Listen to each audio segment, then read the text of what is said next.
So here we are. First one is self-discovery. Self-discovery. Okay. So you lead the discussion. Okay. All right. Okay. So I guess I do the lead in then? Yeah. So it's Cool Dudes Cool Dudes Podcast. Okay. All right. Hey, welcome to Cool Dudes Podcast. Remember, we look at that camera, not you. Yeah. Hey. Hey. If you were a rocket scientist, you could be the top scientist in the field or have mad cow disease, which would you pick? That's right. Okay. Go I ahead. thought you'd say mad cow. Mad cow. I want Guess a I'm mad worried. cow.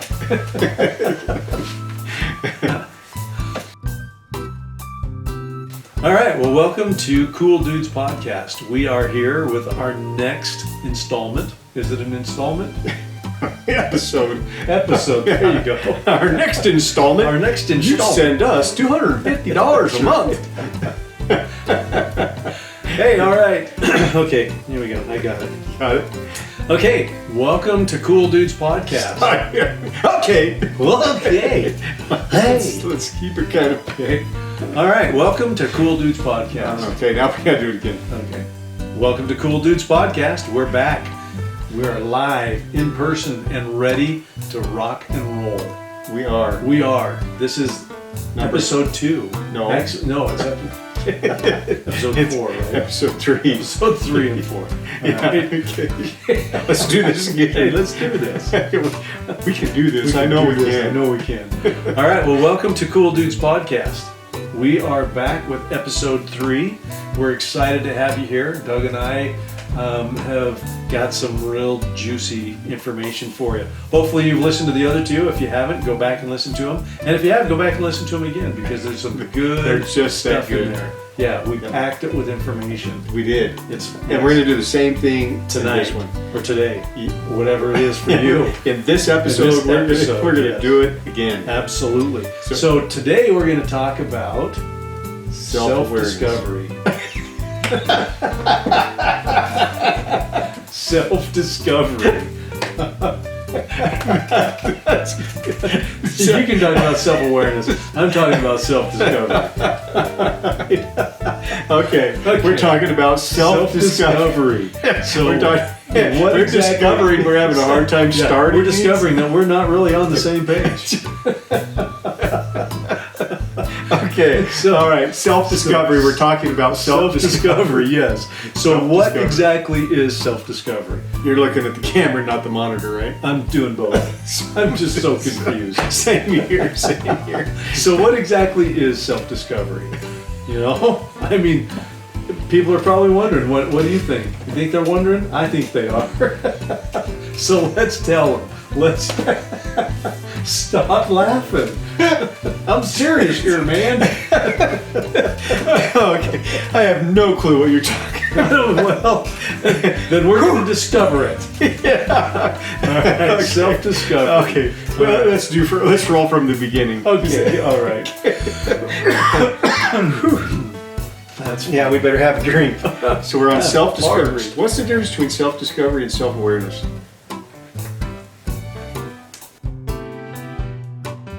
No, never mind. I didn't like that.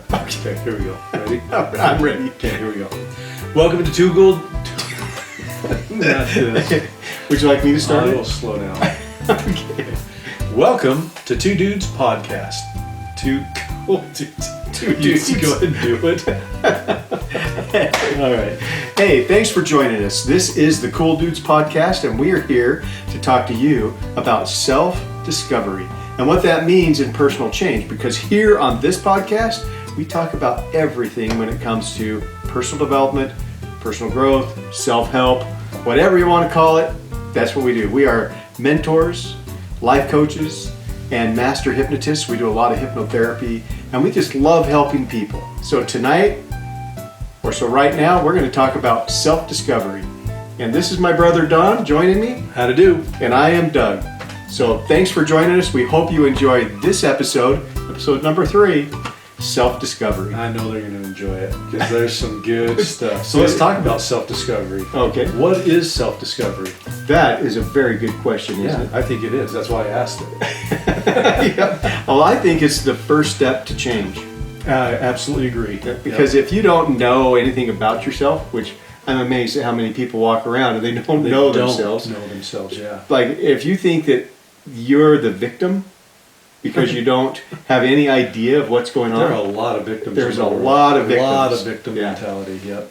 So if you have that victim mentality, nothing's going to happen. Right. You're not going to change because it's always the other guy's fault. Yeah, or something's fault. Yeah. It's not your fault. Not enough resource, not the support that you needed. All these excuses come into play, and we lie to ourselves. We let our brain lie to us and lead us down the wrong path. And that's why self-discovery is so vital. Exactly. Because have you ever had somebody say, well, you make me feel? Oh, yeah, constantly. That's just because... Anybody that has kids has experienced that. That's right. Yeah, at all ages. Because you make me feel, that just means they're out of touch with who they are. Right, yeah. In their emotional state, whatever state they're in. Yeah. And that causes all kinds of problems when you want to change. Because in the victim mode or in the lack of discovery, nothing happens. Oh, yeah. Yeah, when you're in victim mode, there's no creativity going on in your mind at all, and you feel like any task, regardless of how small it is impossible. Mm-hmm. So if you're thinking that things are impossible, you're in victim mode. If you're thinking, oh, I've tried everything, no, you haven't, because you obviously haven't tried the one thing that will work. That's right. Was it Thomas Edison? Said he's discovering electricity or whatever. Light bulbs. Light bulbs. Light bulbs. The light bulb. He had already discovered. I got an idea. Light bulbs. Bing! But every time he failed, he said he was just one step closer to success. Yeah, it was just one opportunity. I don't remember his exact quote, but basically one more way how not to build a light bulb. Exactly. So he was going through self-discovery, right? Yep. And self-discovery can be kind of brutal. Oh, yeah. Yeah, because, we can experience reluctancy, mm-hmm. because what if I try this and I fail, and now people are going to make fun of me, I'm going to get ridiculed. So here's an interesting story that demonstrates that. So Wilt Chamberlain, you remember Wilt Chamberlain? Wow. Basketball player, right? Yeah. Played long time ago, yeah. He was winding down his careers after we got out of diapers. So, but anyway, I think he played from like 1957 to 1973 or something like that. Mm-hmm. But anyway, Wilt Chamberlain was known for being very poor in his ability to shoot free throws. He had like a 53% accuracy, which was horrible. Kind of like Shaquille O'Neal. I think even worse than Shaquille. Yeah. So, but anyway, and I don't remember the person who did this on a regular basis, but there was another guy in the NBA. I think his name was, I can't remember, so I'm not even going to try. He shot granny style, holding the ball between your legs toss it up. and hucking it up, right? But his shot percentage was 89%. Wow. That's how he shot, okay? And back then it was that's when they initially invented the game of basketball, that's how they played it. And then they got the overhand shot, and that was cool, right? Mm-hmm. So anyway, Wilt Chamberlain decided in one of the games that he was playing that he was going to shoot granny style. He scored 100 points in the game. This was in like 1972, I think, that he did that. 100 points. That record stands still today in 2020. Wow. 100 points in one game. Wow. Michael Jordan didn't even beat that. No. Kobe Bryant didn't even beat that. Wow. Kobe scored 81, so he was the number 2 in the wow. number of points scored.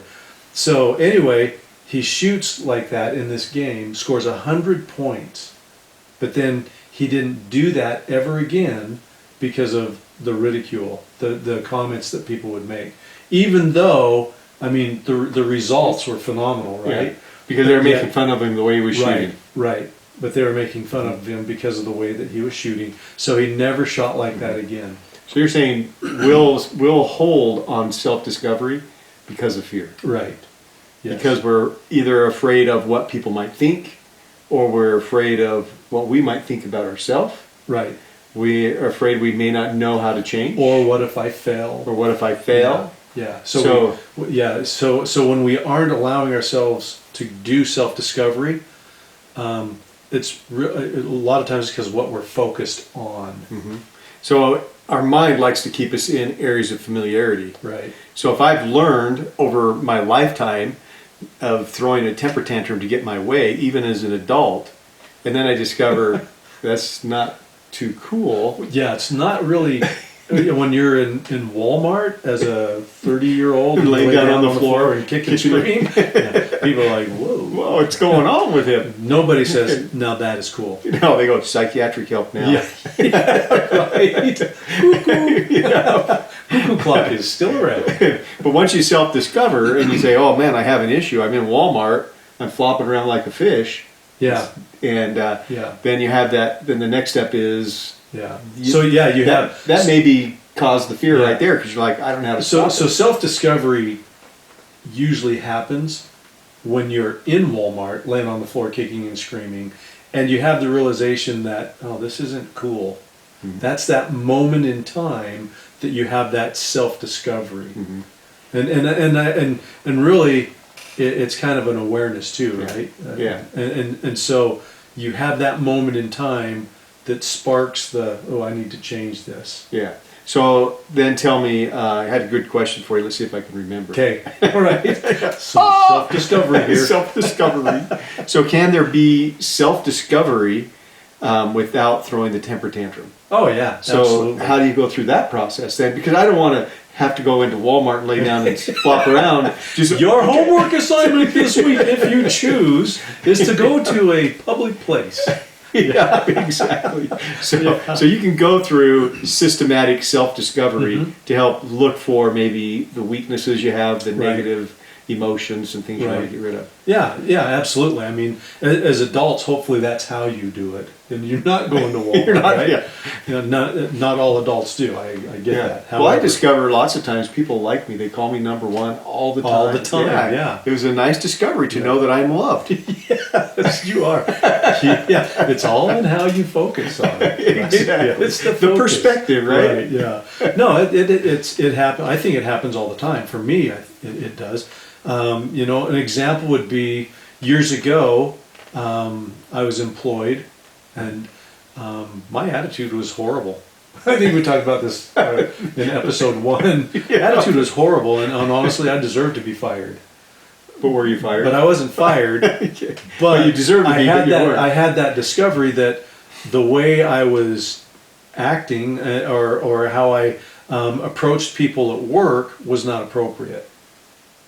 It just wasn't working for me or anybody else, right? So I had that discovery. When you come up there and threaten them, it just doesn't work. Yeah, right. Yeah, it's not a real motivator.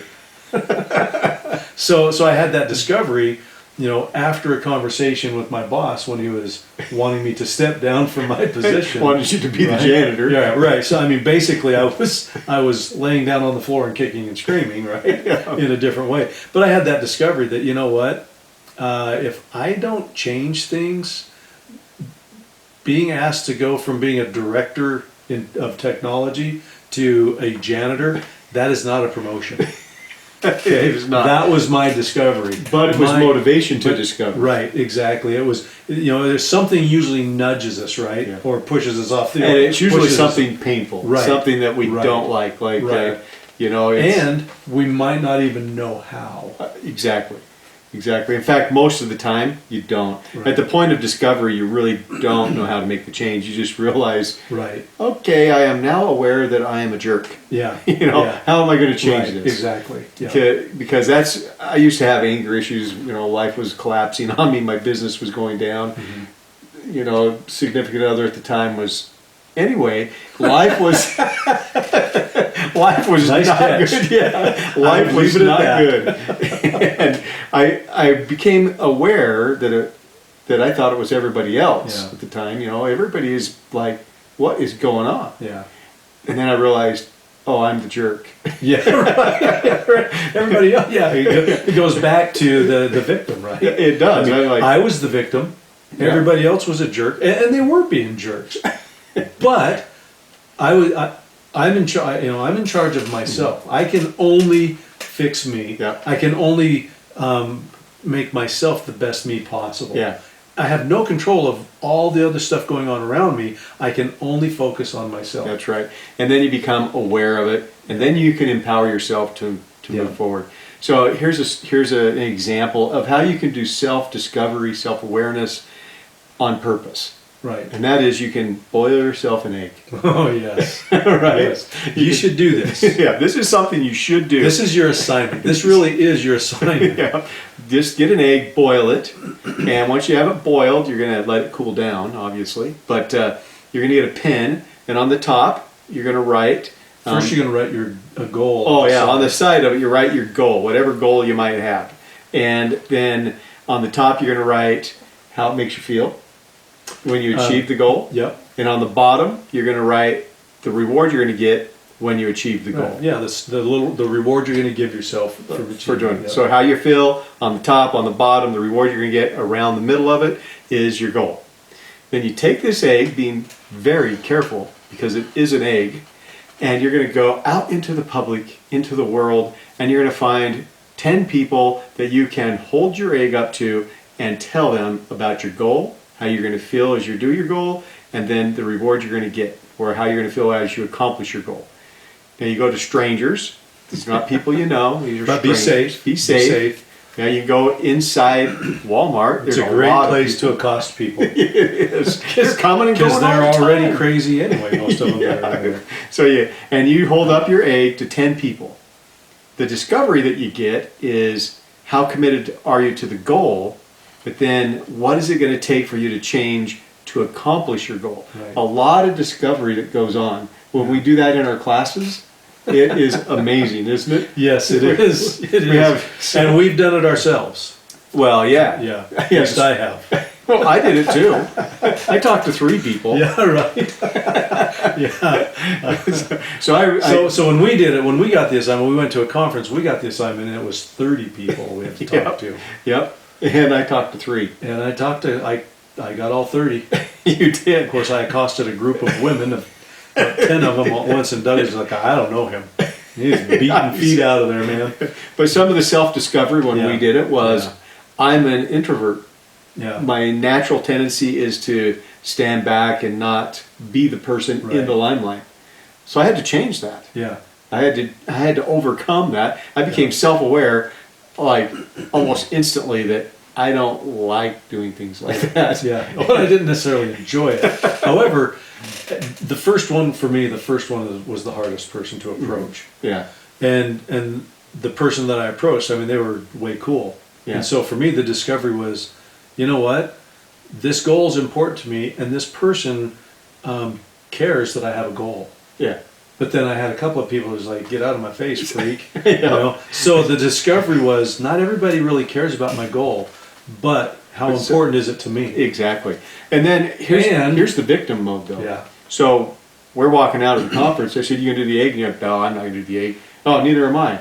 So we go to the car to put our bags away. I left the egg in the car, and you put yours in your pocket. And then you're like, here's my egg. And I'm like, what are you doing? I just didn't want to have to compete with you for people to talk to. Right. So is that victim mode or what? Yeah. Because I still had to make my own decision. Yeah. I still had to make my own choice of what I was going to do. Yeah. So there's self-discovery. Yep. Yeah, and we were putting our bags in the car for lunch, and I remember I was putting my egg in my backpack, and I thought, I paid a lot of money for this conference. Maybe there's something to learn from this. Okay, I'm going to do it. I'm going to commit to it. I'm going to do it. Yeah. And it actually did turn out to be a good experience, and I did discover a lot about myself. Yeah. So, and other ways, here's another way for self-discovery, is just go back and think back in time. Doesn't have to be too far, like over the last week of when you were upset. And typically when you're upset, that means somebody is pushing on a rule that you have, or your belief system is being challenged or whatever, and we get upset. So you can go and say, when was I upset? Why was I upset? What emotion was I having? And then it will typically tell you what needs to be changed inside of you. Yeah, I mean, So- because the discovery with that is this working for me? Is this reaction or this response working for me? If it's not, absolutely you should adjust that. You should. If it does work for you, I mean, and you got to be honest with yourself on whether it's working for you or not. because we lie to ourselves all the time. And if it's not working, then make the adjustment, because your life is going to get better if you make those adjustments. Because part of self-discovery also becomes self-mastery. Well, yeah, that's where you head down the road, Right, is to exactly. self-mastery. And we call it success mastery. Yes. Because success is about you being able to be in control in your environment. Yes. So that you can get the most out of your environment and most out of the experiences that you're having, so you're living the life that you absolutely love. And that's success. And we also talk about finances and other things, Right. because a lot of people equate money to success. But there's so much more to it. In fact, I've been talking with a gentleman that his income has just exponentially increased over the last couple of years, and but other parts of his life are having challenges, because the only thing money does is accentuate the things that are already in your life. Yeah, it does not solve problems. It does not solve problems. And so now he's looking at it saying, oh, this is not good. Right. So he's going through a bunch of self-discovery, and I'm coaching him and saying, okay, you're rich, but now let's make you wealthy. Yeah. And there's a difference big between difference. the two, yeah. So as you go through this, you don't have to wait to have the event. And get a notepad, get a Right. journal, get something, write down some of those areas so you don't forget them. Right. I think part of self-discovery is self-evaluation.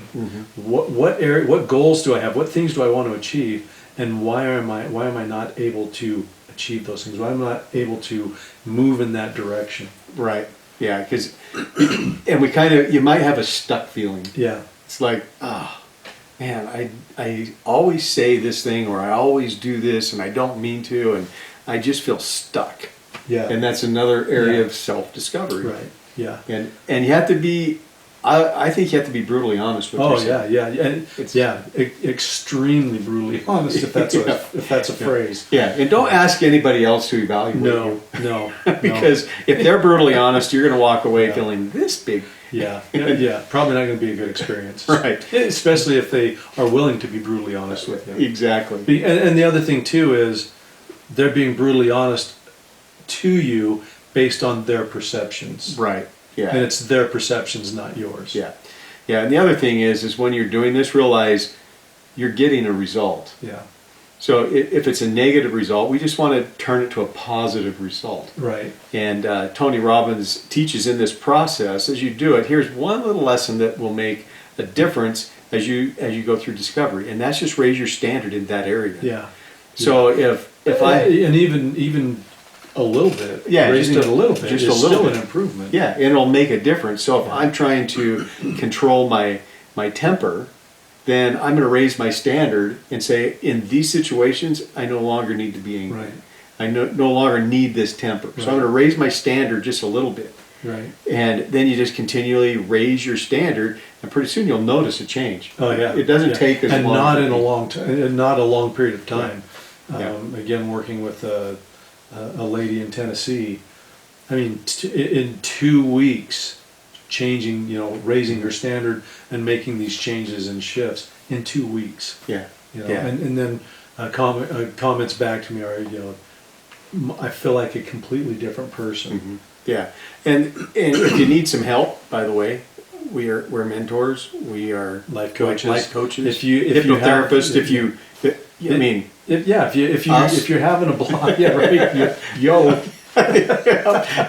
But reach out to somebody. Right, Basically, what we're saying. Yeah, and then we would love to be your life coach and mentor. I mean, because sometimes you don't see your own block. I mean, we've both had mentors. Yeah. I still have one. Exactly. I at one point in time I had a mentor, and he was pretty expensive, but it was the best money I ever spent. Yeah. Because it elevated my life hugely. In about a 9-month period of time, you're aware of this, doubled my income. Yeah. Yeah.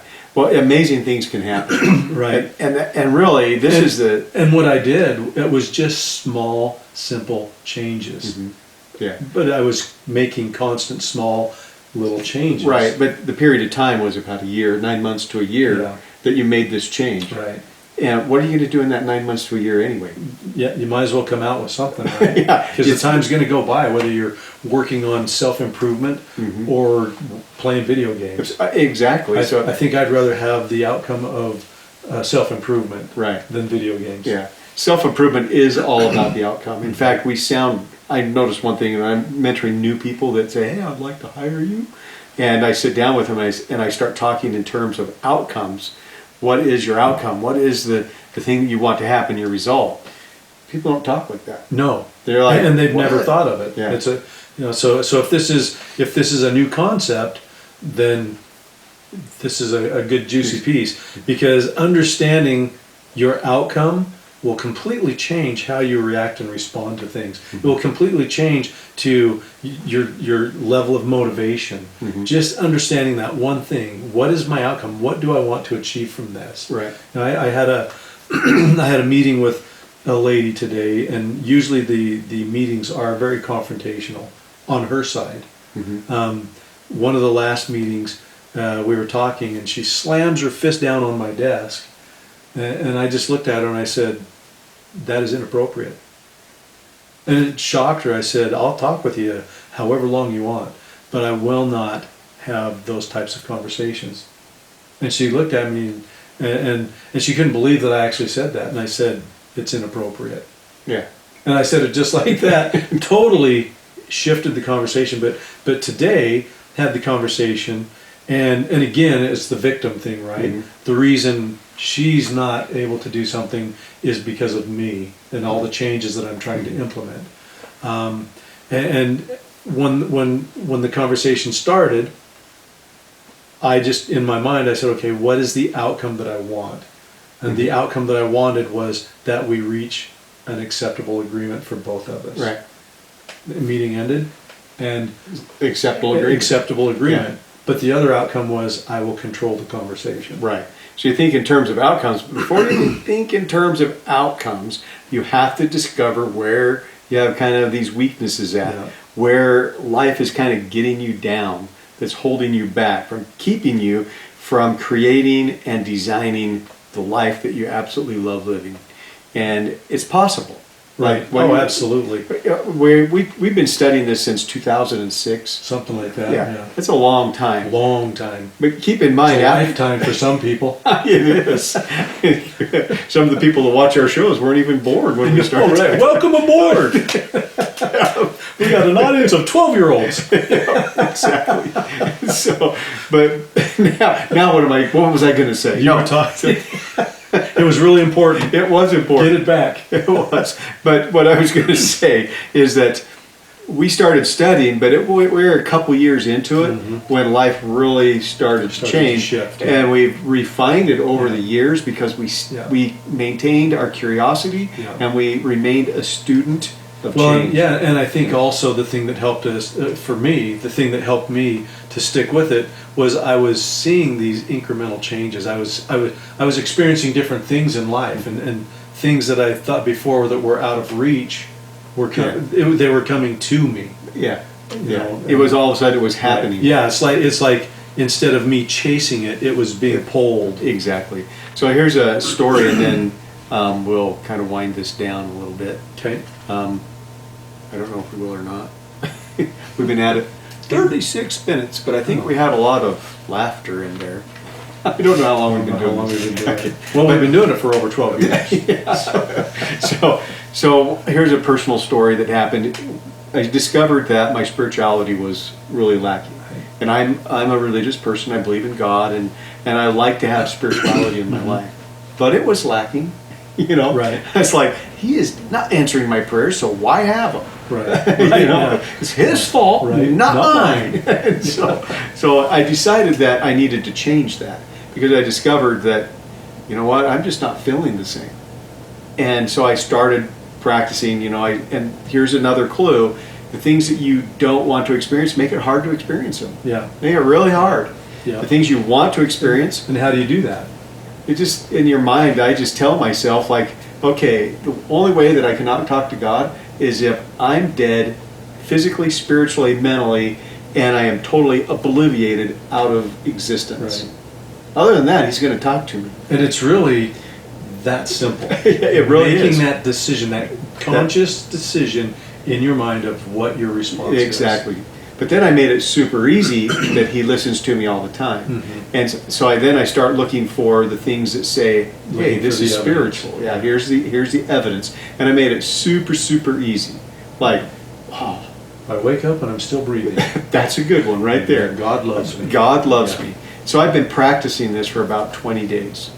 And I was driving down the road, and you've heard the story. I stopped at a stop sign. I looked over. It had been raining. A bird landed in the mud puddle and splashed itself off and then took off. And instantly, in that instant, I realized in order for that to happen, God had to create this planet when he did, put all the people here when he did, all the trees, all the clouds, all the rain, everything, get somebody to build that stop sign, build the car that I was in, so I was driving it, and there's a whole bunch of other things that had to happen so I could look over and go, that's a cool bird. Right? Yeah. And I was just like, oh, that's how easy it is to be spiritual. Yeah. Is you just have to Yeah. recognize that things are not an accident. Right. And I'll tell you what, my life from that day, at least on this in that spiritual aspect, because we have a whole bunch of different aspects. But in that one aspect, it just skyrocketed. All of a sudden, I started changing. I had a bigger interest in reading and doing things that I could feel that again. Right. And Right. really, that's all it takes. Right. Once you're self-aware, but I had to become aware, and then I had to be willing to discover, and then I had to be willing to do something about it. Right. Yeah. So, So you had to take action, and you had to change your focus. exactly. And we'll talk about some of those things in our future podcasts, Right. like probably Changing your focus is a podcast in itself. Yeah. Empowerment is Right. one, so we'll get Exactly. into those. Yeah. But Yeah. so really, self-discovery is key. It's the first Yeah, step. absolutely. Yeah, it really is. And again, you have to be honest with yourself. I mean, like you said, brutally honest. And you think that's going to be hard, but again, how are you envisioning that in your mind? I mean, because we experience everything mentally in our mind before it's ever manifested physically. Yeah. You know, Yeah, and- it all happens inside. An exercise I like to do is when I'm working with people, to help them to understand that, I'll give them a piece of paper and a pencil, and I'll say, you've got 30 seconds, I want you to draw a mountain scene.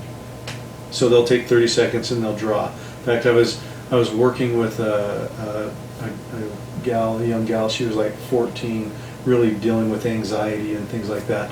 But anyway, had her draw the picture, and then, I asked her, I said, okay, when you drew that picture, did you have to envision that in your mind before you put it on the paper? And she said, yeah. I said, and so I said, that's what I'm talking about. Everything's happening in here before it's manifested physically. So what that means is, if you understand how to get this under control, you can create your experiences. Yes. You can create your world, Right. your life. Right. How Because you want most it. of us, we're trying to do self-awareness with a messed up story. Yeah, we are. And I was going to point out, so when you're doing self-awareness, and for the first little while, one of the things that I did, and I must have did this automatic because I don't know if I ever learned this, and that was not to be, I'm going to do self-awareness, but if things don't change tomorrow, it's okay. Right. You know? Right. Yeah. Yeah.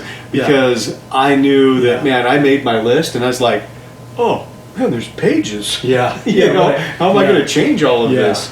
And finally, I just, okay, I'm going to just make a list, and then I prioritized the ones I wanted to change first, Yeah. and I just started at the top. Yeah. And I'm still working on my list. Yeah. And the other part of that that I think is important to point out is, as you start to do these things, you start to implement things, and you have this awareness, and you're making these changes and these shifts in your life, we're human. We're not going to get it perfect, and sometimes, like we both used to have really bad tempers. What? I know, right? Not me. Yeah. My temper was all because of you. And we were liars about it too. Yeah. Right? I don't have a temper. Anger was actually my first one. Oh yeah, that was the first thing that I had to get it under control. But anyway, as I was working on that, I would be going along and I would go, an hour and not get mad, and that was a good thing. Yeah. And then something would happen, bam, it would trigger me, and my initial response was anger. Mm-hmm. And that's okay. It's going to happen. You're not going to make the decision, okay, I don't want to be angry because of these things anymore. Or anger is not okay in these situations. You're having to undo some programming, and some patterns and cycles, which that's another podcast. And so it's okay. Allow yourself to fail, but understand that by just the mere fact that you recognize that you catch yourself going to anger and you stop it and you pull yourself back to an appropriate emotion, that's a success. That's a win. Yeah. And it's okay to have these. And as you do it and you start getting used to pulling that back, pretty quick it will become a response rather than going to anger. I have conversations in my mind all the time. Somebody says something, and just the other day, driving to Idaho Falls. It's snowy. The roads are icy. I'm in the right-hand lane. The right-hand lane is ending. There's a car just on the front half of my pickup. So I'm waiting. I'm slowing down a little bit so that car can get ahead of me and I can merge in. The guy behind me in a pickup speeds up so I can't merge. So now my choice is go off the road. Oh, man. Now in the past I would have followed him somewhere, drug him out of his pickup, and literally beat the crap out of him. But self-discovery said, you know what? You can't control people that are jerks, because this world has jerks in it, and that's their choice. Myself personally, I choose not to be a jerk. Yeah. And so I was able to brake, and he got ahead of me. So he was 3 milliseconds ahead of me, and literally, got to the next stoplight before me. Yeah. So and this is another podcast as well, but pay attention to our podcast, because we'll talk about emotional states and how to change emotional states. And when you do self-discovery, that will be a tool that you'll use over and over and over again, knowing that I'm feeling like this, I don't want to feel this way, I can change it to another state. Right. And then I can think my way through it. What's the appropriate emotion for the situation? Right. I used to train horses, and if you're training a horse and the horse got out of control emotionally, like trying to run off or trying to kick you or whatever, you got out of control, you had to calm the horse down before you could then reteach it anything. That's what Dad did wrong. Yeah, you beat the crap out of him. And then us, if we didn't hold the 1,500-pound horse still. Yeah, hold them still.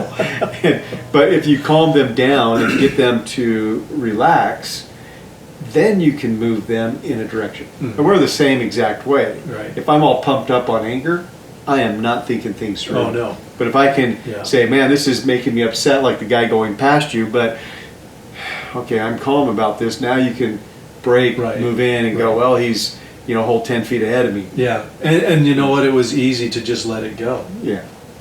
Because I couldn't control what he was going to do. Right. I can only control what I'm going to do. Right. I can only control me being my best self possible. Right.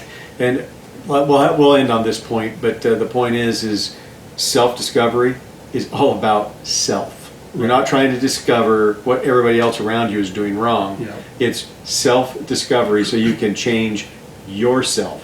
You don't change everybody else. No, you can't. Yeah, you can, and that only creates frustration in you when you think you can control what other people are going to do. Because you can't. I mean, I've raised kids. You can't even control what they're going to do. Nope.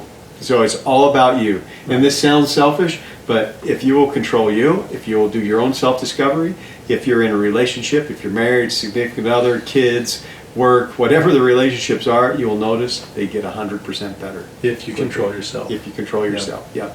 So this has been our podcast for the Cool Dudes. Number three, episode number 3. Number 3. Yeah. And this is all about self-discovery. Thanks for joining us. This is the Cool Dudes podcast. Join us on our next one, which is taking ownership. Taking ownership. So once you discover then you got to take ownership of some things. That's right. And that's where the brutal honesty really comes into play. Yeah, that's a fun one, huh? Oh, yeah. All right. It is now. Yeah, that's right. All right. Thank you. And until next time, have a good day. We'll see you.